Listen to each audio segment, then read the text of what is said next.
What's up, everyone? My name is Pastor Andy, and I'm here at Viral Conference 2018. The theme for this year is Rabbits and Rhinos. It's about rethinking church planting in Africa and the rest of the world in this century. Now, we've had some phenomenal plenary speakers coming through from all over the place, and you're about to listen and hear from one of them. So sit back and enjoy this as God shapes and changes and shifts our mindsets regarding extending His kingdom here on earth. It's Viral 2018. God bless. Now, I'm coming to speak to you after a Scotsman has been up here talking to us about the Trinity. And thank you, Gilbert. I sat there and I thought, la la la la la la. And you know, I'm going to talk about some of the same sorts of things that he talked about, but from such a different angle. And so lend me your ears and listen keenly. I want to tell you a story. So in some senses, my session is easy. I want to tell you a story. I've been trying to read books on movements, great movements of God in the history of the church, because I want to learn, how do movements happen? How do they begin? What triggers them off? How do they progress? Where do they peak? What happens after the peak? And many movements have happened in the history of the church. Maybe the first movement of God in a powerful way in the redemption of mankind was a movement that we read about in the book of Acts. That after the persecution in Jerusalem, the church spread and the gospel spread. The second movement in history is probably the conversion of the Roman Empire. And we were told by Pastor Moses that it wasn't that Constantine converted necessarily. There was a political element to the conversion of Rome. But if you read a historian called Rodney Stark, who writes to answer the question, why did the world convert to Christianity in Constantine's days? One of the things that helped the conversion of the church, or rather caused the conversion, was the spread of the Black Plague, bubonic plague, across the known world. Hundreds of thousands of people in Rome and in other cities died as a result of this plague that was being spread by rats. People abandoned cities. They left, they ran away. It was like Ebola. People ran away. They left their loved ones. But the Christians stayed and cared for the dying. And two things happened as a result of that. Number one is that those who had run away, when they came back after the plague had burned itself out, they could not believe that their mother, that their daughter had survived the plague, and it was the Christians who cared for them. And the conversion rate just rose as a result of this show of love. But as the Christians stayed in these cities, they began to develop an immunity to the plague. And more of them survived to care for more and more people who otherwise would have died. And after the bubonic plague, many hundreds of thousands of people converted to Christianity. And Constantine could not but recognize the fact. And as a politician, he decided that his nation would become Christian. A third movement in the history of the church would be St. Patrick of Ireland and the Celtic movement. A fourth one would be William Carey and the evangelistic parachurch mission movement that he gave rise to. A fifth one would be John Wesley and Francis Asbury. John Wesley in Europe, in the UK, Francis Asbury, an Englishman who moved over to the US. And together they led what became the Methodist Church in the mid-18th century. A sixth one would be the rise of the Baptist Church in the same 18th century. And then the student volunteer missionary movement that began in the early 20th century. The Azusa Pacific movement and the rise of the Pentecostal church at the beginning of the last century. The movement and growth of Christianity in Africa in the 20th century. The growth of Christianity in China after the missionaries were kicked out. And when China reopened again to the amazement of the whole church, it was said that there were somewhere between 50 to 80 million Chinese Christians.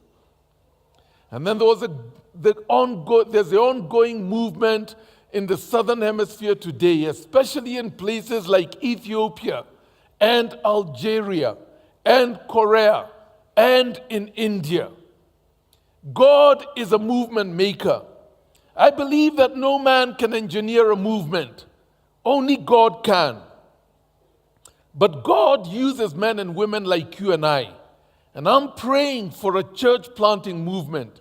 And I'm praying that God would make it happen in Africa and around the world in my lifetime.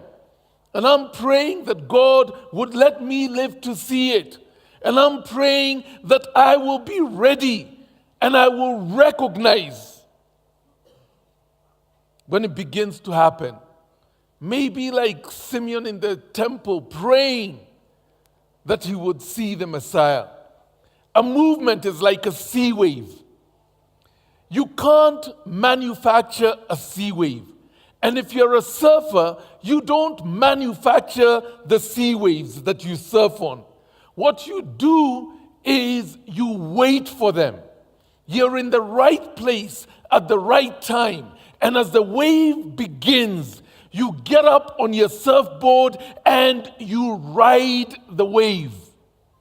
You don't manufacture the wave, but you're there and you're ready and you're waiting and you ride the wave.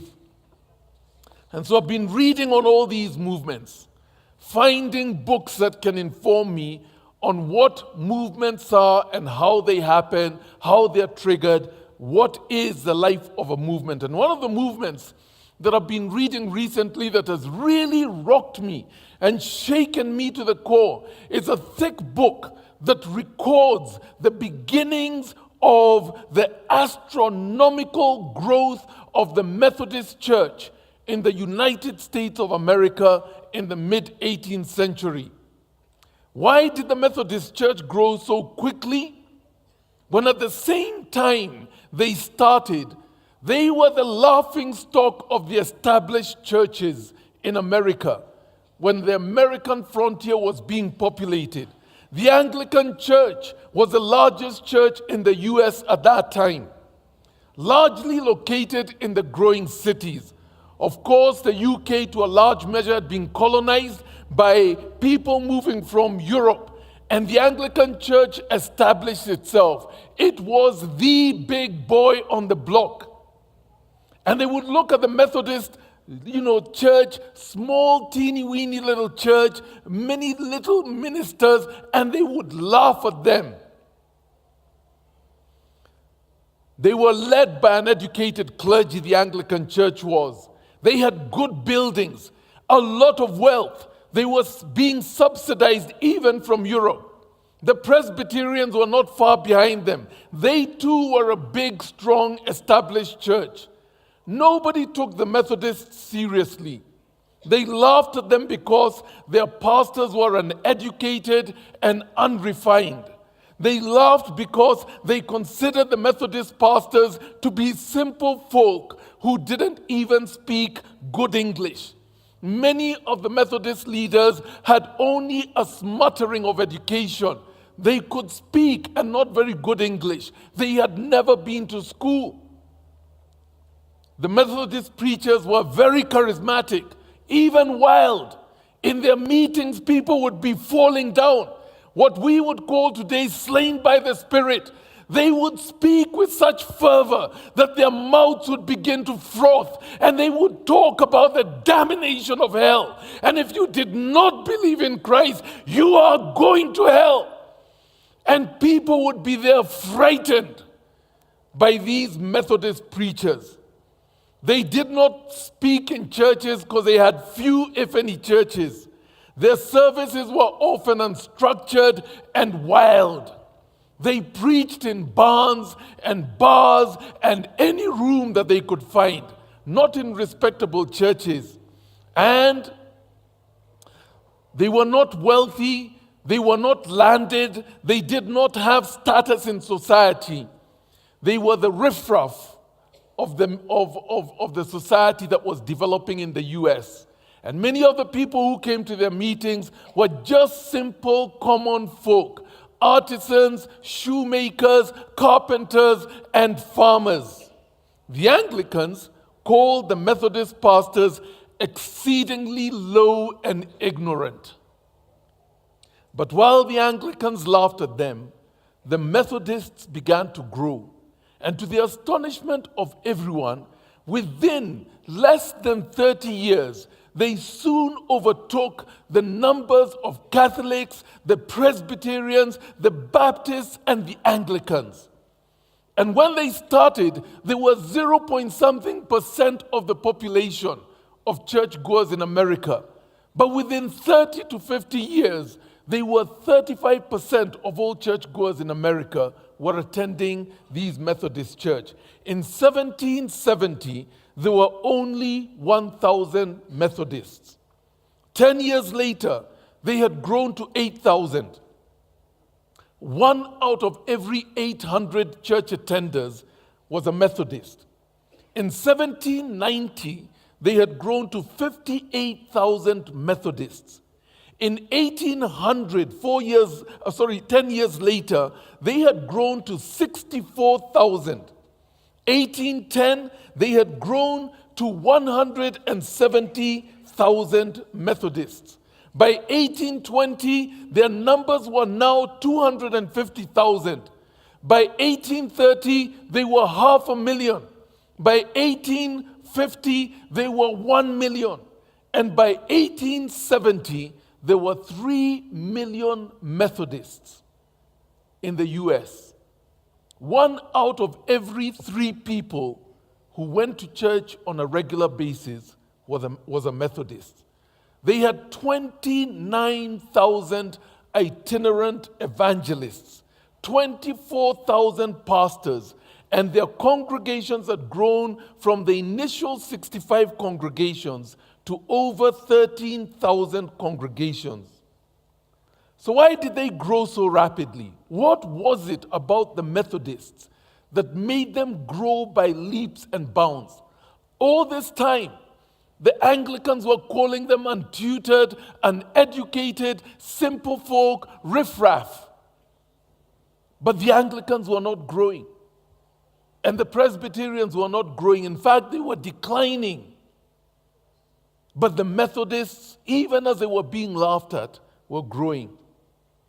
There are a couple of reasons that historians say the Methodists grew because.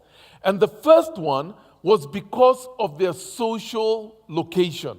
I want to put a triangle on the screen here and explain it to you so that you understand what social location is. This was America in the 1700s, and it is much of Africa today. We are what are called pyramidical societies. A pyramidical society means that there are a few at the top of the pyramid who are wealthy, and there are massive numbers of people at the bottom of the pyramid who are poor. So let me show you how it works in Kenya, okay? The 1% in Kenya, the next slide, the 1% in Kenya, the rich, the uber rich, the wealthy of this nation earn somewhere between $5,000 and above per month. If you earn 500,000 Kenyan shillings a month, between you and your wife, you are considered to be the uber rich of this country. Anything above $5,000 or 500,000 Kenyan shillings. You can convert that into Ugandan shillings and to the other, denominations from your country. But 5,000 in Kenya, only 1%, about 500,000 people in Kenya earn that sort of money and above. They are the uber rich. And this isn't just your salary. It's you and your husband or you and your wife per household combined. So you may be earning 300,000 and your spouse is earning 200,000. You are part of the 1% in this country. The next category of people are the middle class. The next slide are the middle class. The middle class earns somewhere between $500,000 between $500 to $5,000. In other words, anything between how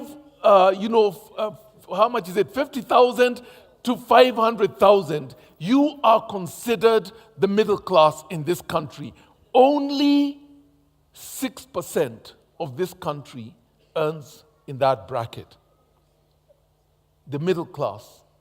Only 6%. And these are statistics from 2014. So they're 4 years old and maybe it's budged a little. But only 7% of Kenya earns more than 50,000 shillings a month. And you thought you were poor.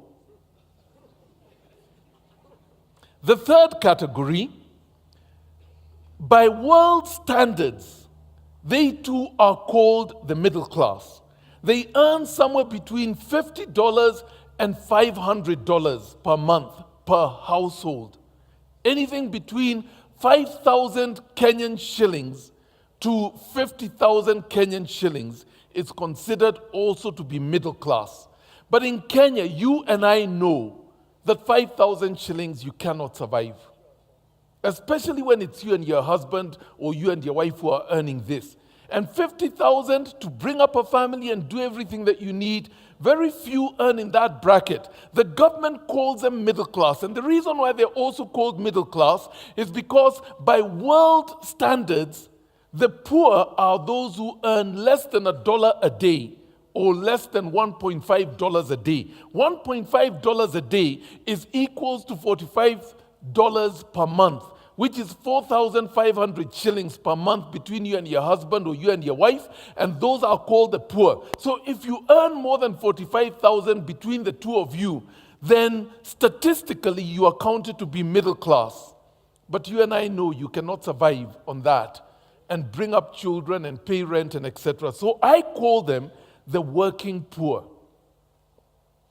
43% of Kenya earns between $50 to $500 a month. And then the poor, less than $1 a month or $1.5, in other words, less than $50 per month, 40% of Kenya earns in that bracket. These are the poor, even by international standards. And at the bottom of the pile are the destitute poor, the elderly in the rural areas who are starving to death, the street people who have no income at all, and they make up 10% of the population.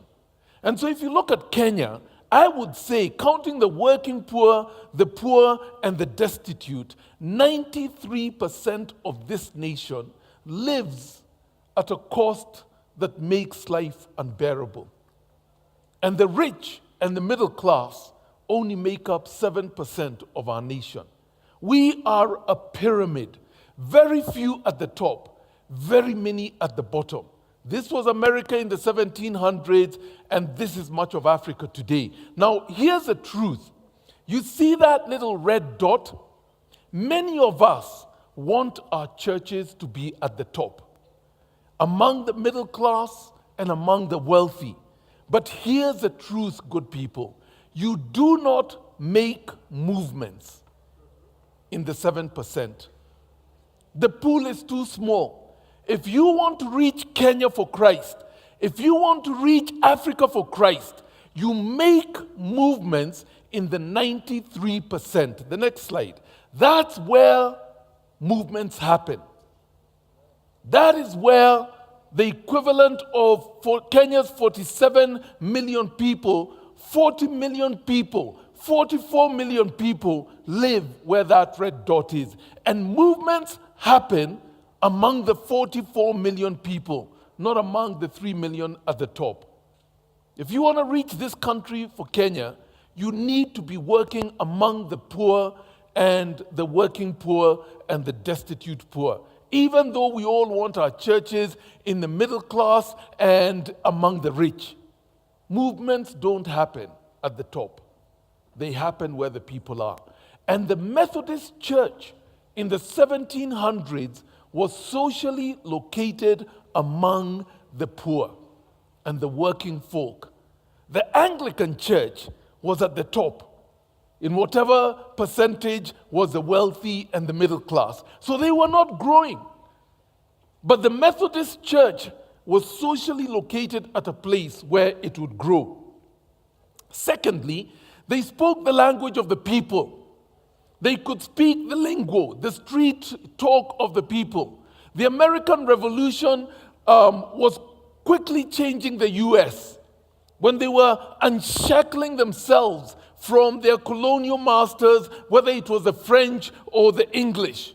And Americans had a new way that they wanted to construct their society.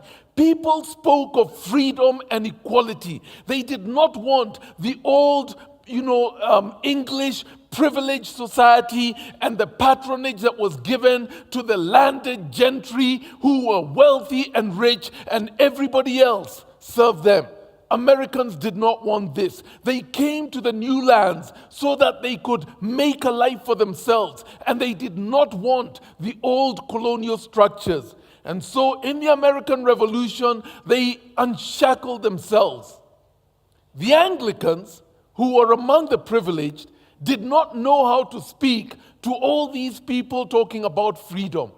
But the Methodists and their leaders came from the people who wanted freedom. And so when they spoke, everybody knew what they were talking about. They were speaking the language of the people, where the majority of people were.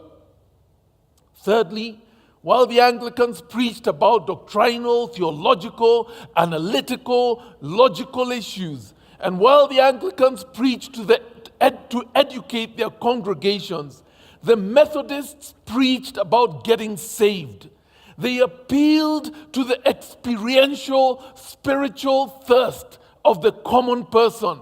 They preached about hell and eternal damnation. They preached about real, down-to-earth, practical issues. The Anglicans preached to the mind. The Methodists preached to the heart. The Methodists would go from house to house, from town to town, round and round again and again in what they called their circuits, going from one town to the next, and then they'd go around again and again and again. And it would take them 3 or 4 months to make a circuit. And they went round and round. They would come to a homestead. They would call people out. They would preach hell and salvation to them. People would get saved, and then they would go on to the next place. They would meet in bars, anywhere where people could gather. The Anglicans were in the town, sitting on comfortable sofas, smoking cigars and maybe drinking a little port. And they were debating theological issues, but they never went out. And so the Methodists were converting people, but the Anglicans were not, for they never went out into the rural areas. For the Methodists, salvation was their main message. And when people got saved, they would organize them into small Bible study groups called class meetings that were like the missional meetings that Pastor Moses told us about. And they would disciple them intentionally, deeply in those class meetings. Number 5, initially, the Methodists had very few clergy. So a preacher would have 20 to 30 churches to take care of.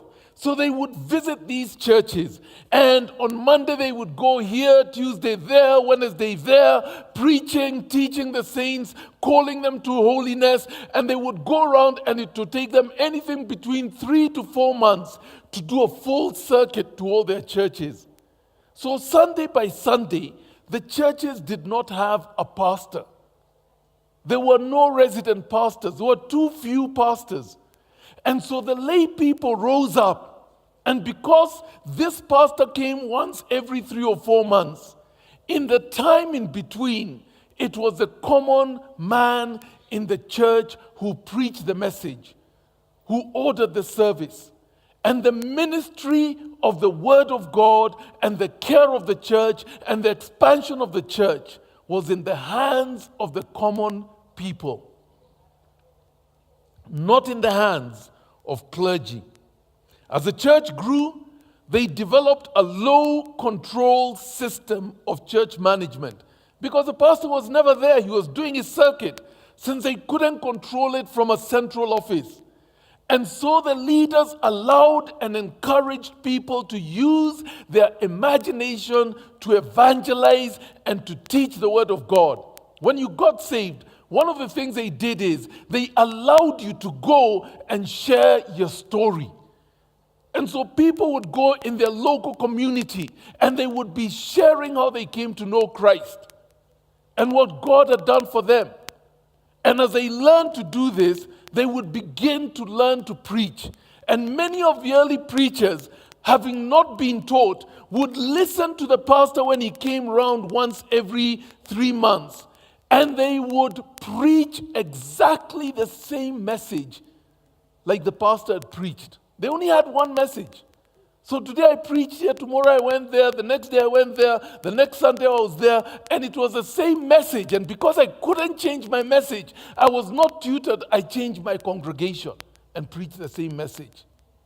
And next time he came around, I would listen carefully and I would copy. And I would tell my stories, but the message was the same. It was the lay people who were doing the work. Number 6, they had only 2 types of church leaders. The first was an itinerant evangelist, the circuit riders who went around preaching the gospel. And then there was a pastor. The circuit rider went from town to town, day by day, preaching away from home for 3 or 4 months. So many of the circuit riders made the decision that they would never get married. Because you couldn't look after a family when you are on the road for 3-4 months away from home. And it was understood that the call into ministry was a call into celibacy. And you did not get married. Sometimes, after a long time of doing this, they would get married. And when they did, many of them would then settle down and become a pastor in one location and in one community. These itinerant evangelists were largely uneducated, but they were encouraged to learn the scriptures. And what they were taught by Francis Asbury is, as you rode on a horse from this town to the next town, you use our time sitting in the saddle to study the scriptures. And they would be reading their Bible as their horse went along to the next place. And they had a theology that arose out of the saddle. They did not go to Bible school, for there were no Bible schools among the Methodists in the early days. They were not tutored, for there were no professors to teach them. And their passion was to be on the road. So they read their Bibles and they read anything they could get their hands onto. They read the little circulars that the Methodist Church made as it tried to instruct them. And they grew out of their personal knowledge of Christ and their personal knowledge of the scriptures. Later on, they changed the model a little. And they would give a circuit rider a mentor who he could ride with. As I did my circuit, then I would take a young man with me and I would be teaching him as we went along until he was ready now to begin his own circuit. Many of those young circuit riders were 17, 18-year-olds. They were the evangelists of the church. The pastors were older, for they got married on later on in life and settled down. But the circuit riders were very young.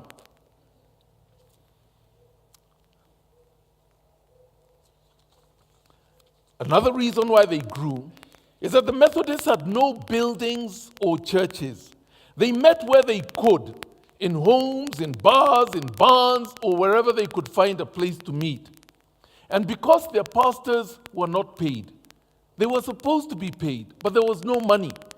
And the people they were preaching to were poor. Because they were not paid, money did not hinder them from preaching or meeting or spreading the gospel. The most they hoped for is that as I came to visit you, you could give me a meal and a place to sleep before I went on the next day. But their churches were therefore unencumbered with building projects and bills and salaries and financial need. And so the gospel could grow. Another reason why they grew so rapidly is because women and slaves, particularly African American slaves, were welcomed in their church.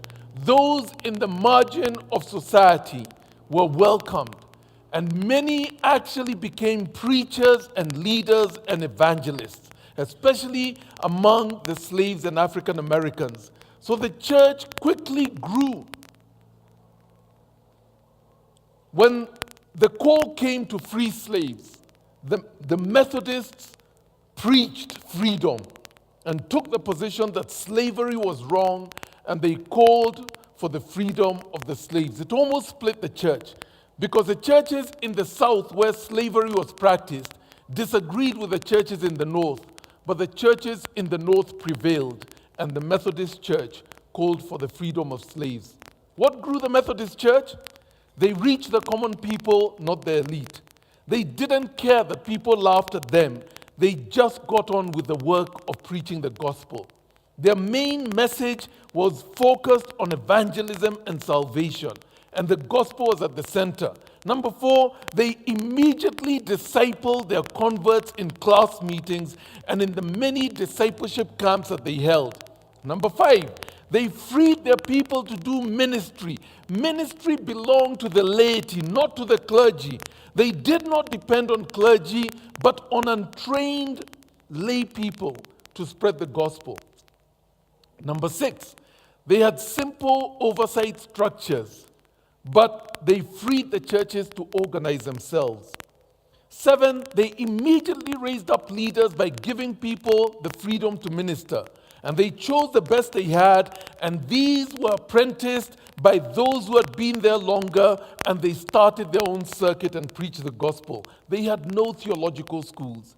These leaders, number 8, were willing to suffer for the gospel. Number 9, they had no buildings to build and maintain.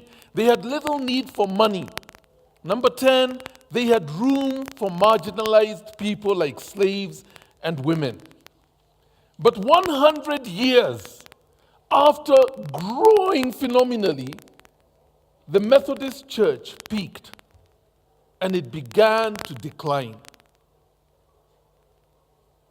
After 100 years of this movement, it stopped growing. Today, the Methodist Church is not really seen as a leading gospel church in the United States. It's largely known for its social concerns and engagement in issues of justice, but not for the gospel.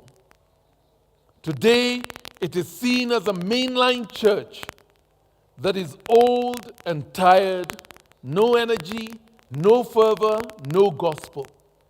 It was the rabbit that grew into a rhino. Right now, it's struggling with division. It's expected to split over the gay rights issue. I believe it was just about a month ago that they made a decision to embrace same-sex marriage. And yet 200 years ago, this church was taking heaven by storm as the fastest growing gospel church in the United States of America. They were a movement. So you have to ask a question, what killed the church? There are 7 things that seem to have contributed. I'll give you 5 that seem to have contributed to killing the movement. The first was that in 1850, after 70 years of ministry, because the laughter of the Anglicans and Presbyterians had finally become too much, in 1850, they decided to train and qualify their pastors to get them a theological education. So in a gap of 15 or so years, They massively started up theological colleges and took their best pastors and taught them theology, taught them how to preach properly, taught them how to speak, in a way that was not as wild as it had been before, and it killed the church. The theologically trained pastors were professionals who could no longer speak the language of the common man.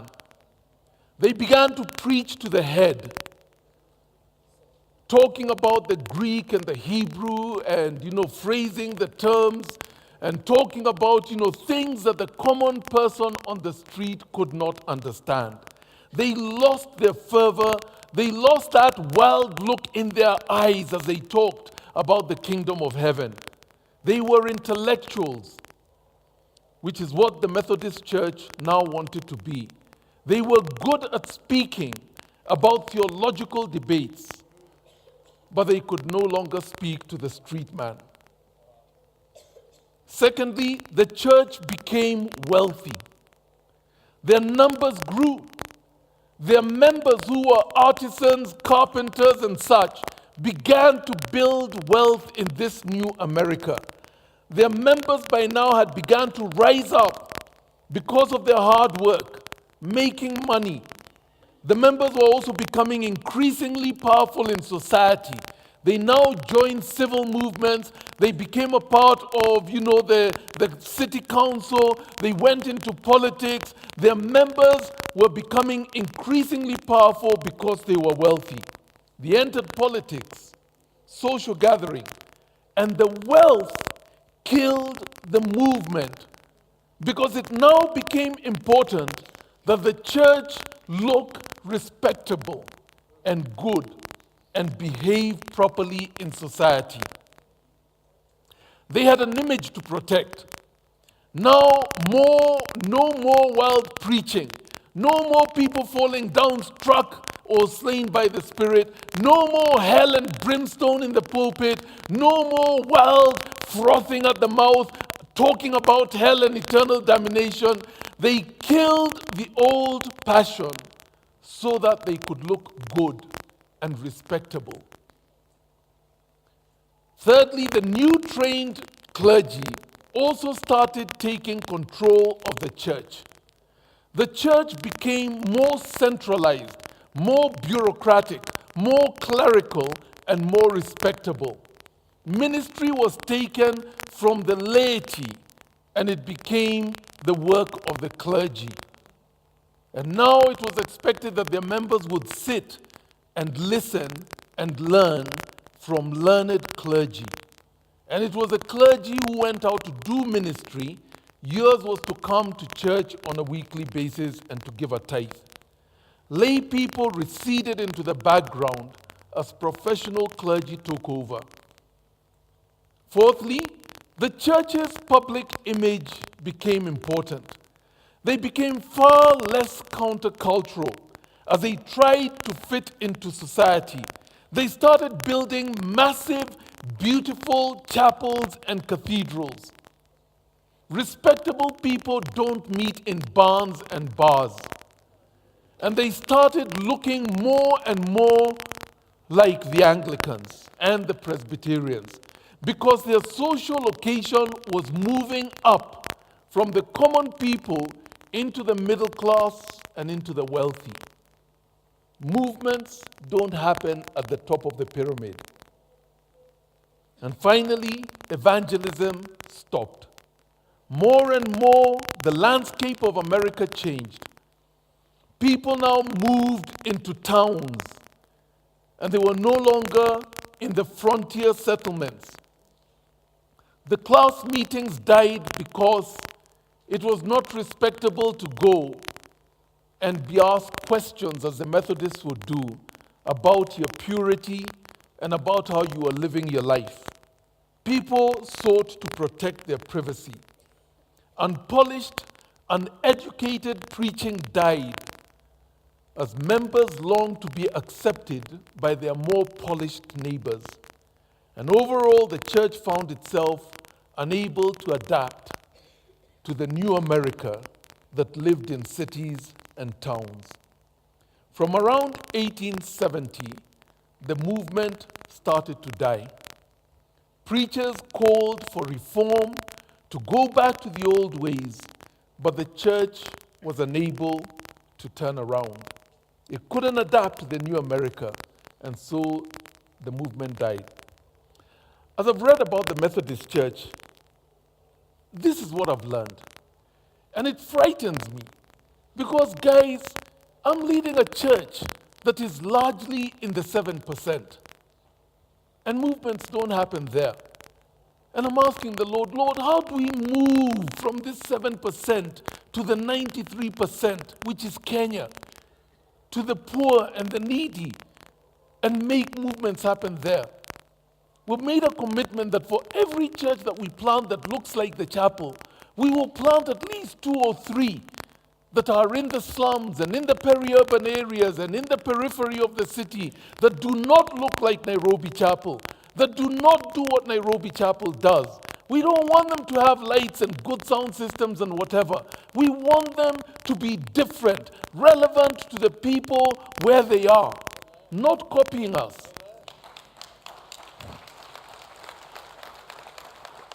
And so I've come to believe that there are 7 things that we must do. The first is, movements happen because of the white-hot faith of disciples driven by a passion for evangelism and discipleship.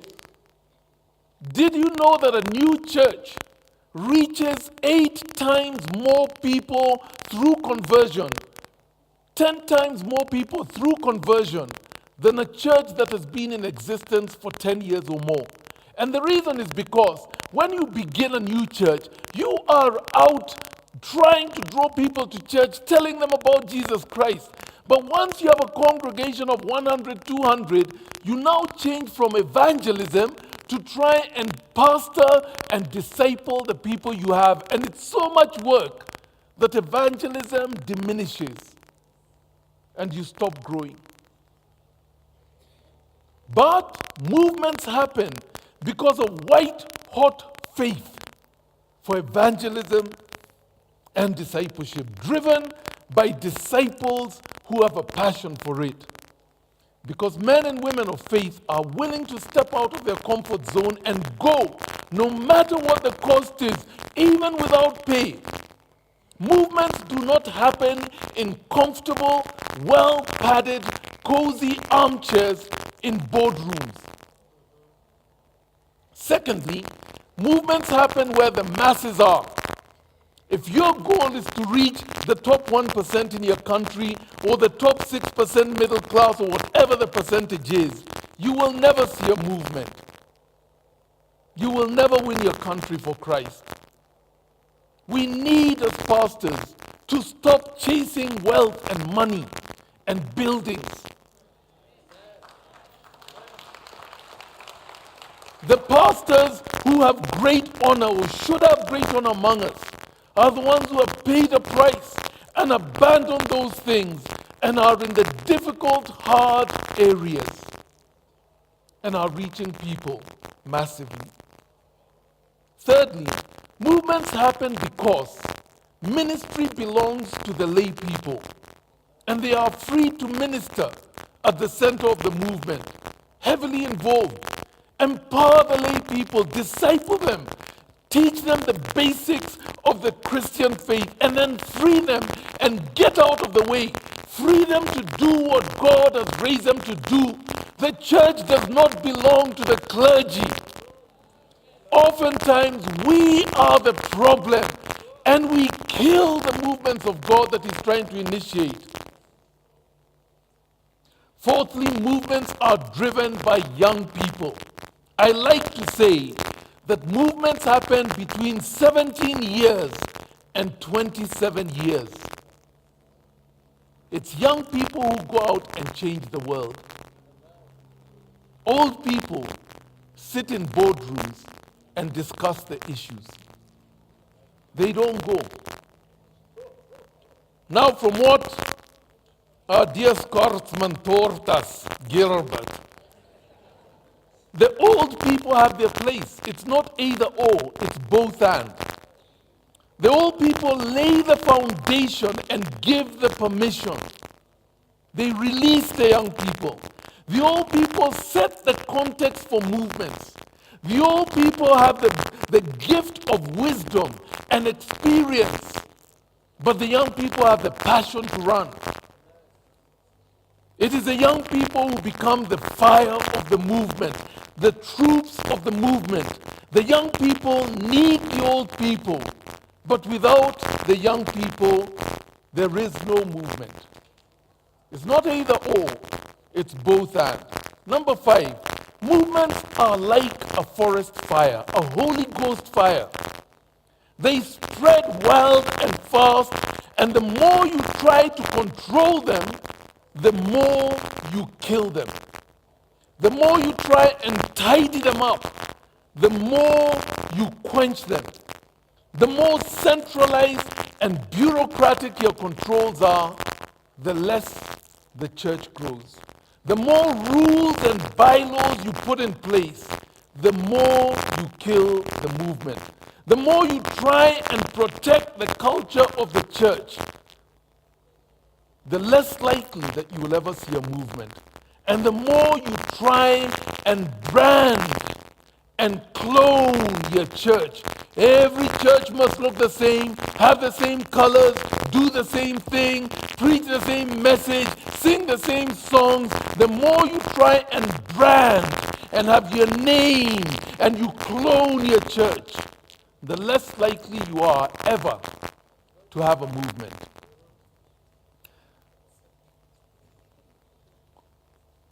Martin Luther of Germany, 500 years ago, from whom the Lutheran Church began, used to say this: God created out of nothing. And unless a man becomes nothing, God cannot use them to create. Too many of us are trying to raise a brand. We're trying to raise an empire. We're not building the kingdom of Jesus. We're building our own little empire with our name on it. And we talk about our empire around the world, or around Africa, or around the country. God is not in the business of building empires for little men and women like you and I. He's in the work of building a kingdom that has His name. Number 6, and this one is frightening. Wealth and money can kill a movement. It's like water poured on a fire. The pastors become fat and lazy, comfortable. They don't want to move out. They don't want to sacrifice for ministry. They want to be respectable and to reach the rich. The more respectable and wealthy a church becomes, the more it tends to protect its image and its reputation. The more it protects its image, the less likely it is to take risks. The less risks it takes, the slower it grows. Money and abundance can kill a movement, not fuel it. Let's be honest, guys. When we don't have money and there are bills, we are men and women of prayer. But if the bank account is fat and comfortable, we don't pray. Money and abundance can kill a movement, not fuel it. What fuels a movement is people who are willing to sacrifice their lives, who do it because they love the Lord and they don't care about the money. It is not money that drives them. It is sacrifice and the call of God. And then 7, theological training and seminary education can kill a movement. Listen to me carefully. Because it can develop a strong clergy class, and the ordinary lay people do not qualify. It can rob the laity of ministry. It is possible to so teach. When I started preaching, I used to talk about the Greek and the Hebrew, and I would impress my members. But after doing this for about 2 years, I realized nobody cares. When I preach, they're asking one question. Please, please, help me walk with God. Tell me what the Lord wants of me. Show me the way I should walk. And it transformed my teaching. I was struck by the passage when Jesus says, go ye into all the world. And he says, disciple the world, training them to obey all that I have commanded you. Do you know that many pastors are not in the work of training? They're in the work of teaching, as though it's a classroom. And what people want to see is a life submitted to Christ. And they want to be taught or trained how to walk with Christ. But those erudite, messages that we preach that are very impressive with big words and etc., that does not disciple people.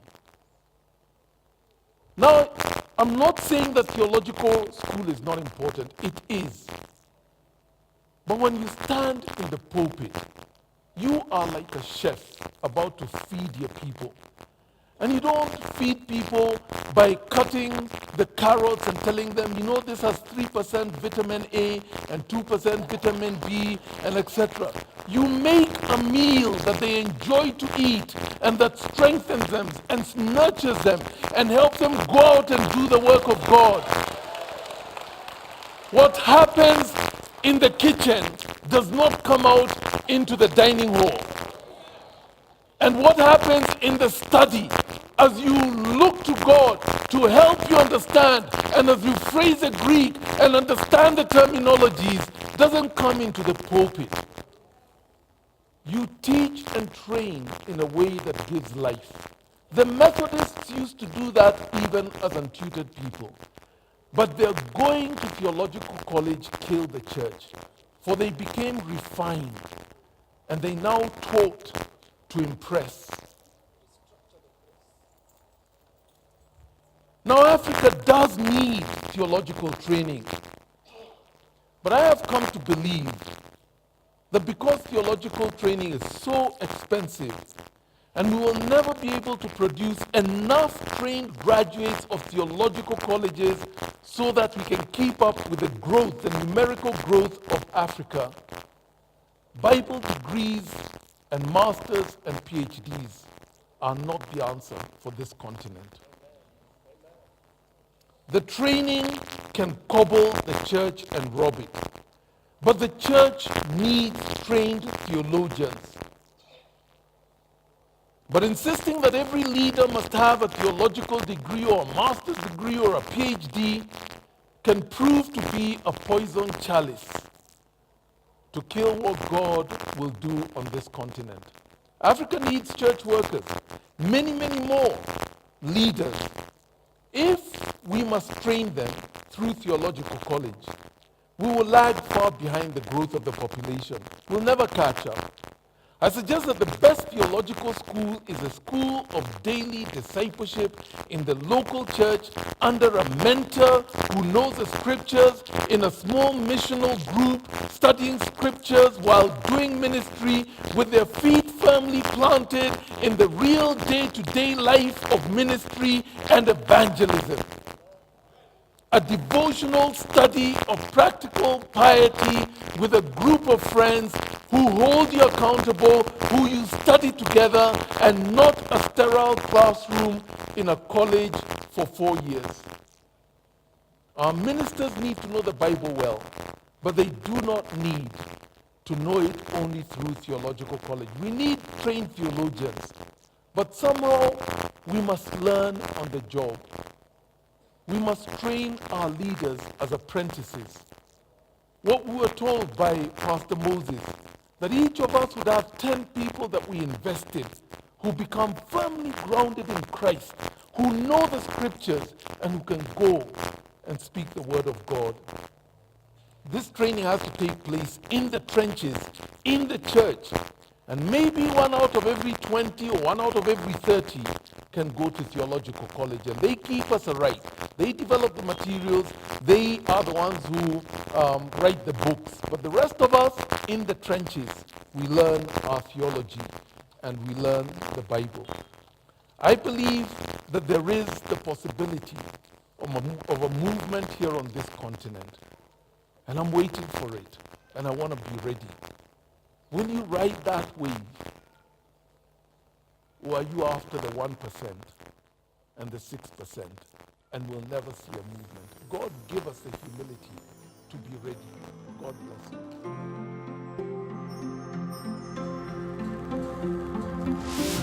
you.